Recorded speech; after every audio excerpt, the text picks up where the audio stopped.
Now to the slow-moving disaster known as California. Los Angeles has one of the largest homeless populations in the United States. Local officials have done virtually nothing to fix the situation. As a result, diseases you used to read about in novels are making a comeback in this supposedly developed country. Diseases like typhus. Hillary Vaughn went to Los Angeles to investigate this for the show, and here's what she found. In the heart of Los Angeles, rats are breeding, and a medieval disease is born again.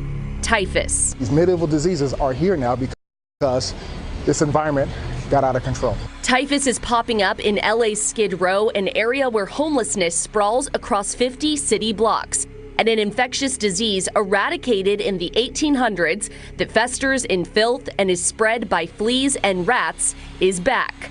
Because the city allows hundreds of homeless people to set up shacks on the sidewalk and live there forever. Sometimes they have duplexes, all kinds, 3 stories.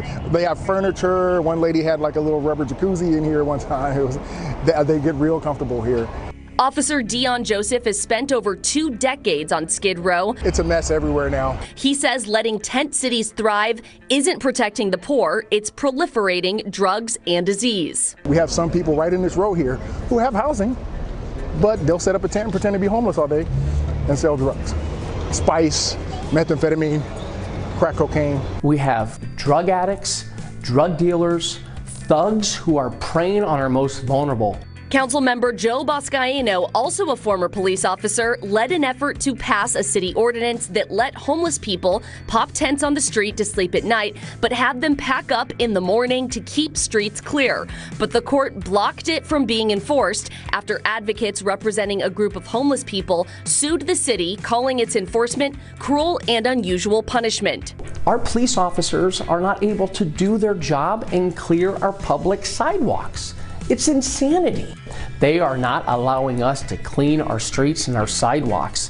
What they are doing is they are embracing and encouraging a lifestyle of filth. Over time, squalor built up on the streets with rats feasting on rotting food mixed with sewage and used syringes. But far away from Skid Row, through rats and fleas, typhus traveled through the streets, and a deputy city attorney who works way up on the 6th floor at City Hall got infected. I felt like I was going to die. Greenwood says the building has always had rats, but what's changed isn't what's in the building, it's what's around it. The homeless population has moved closer and closer. They surround the building. So as folks walk to work and back, they are walking through rotting food, raw sewage. They're going to stay right here and surround themselves with filth that's only going to lead them to demise.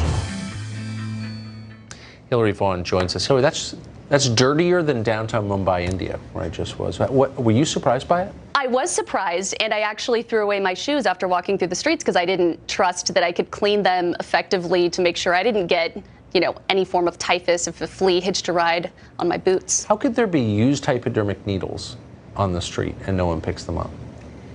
We saw some cleanup efforts, but a lot of the controversy is what they're allowed to throw away as trash.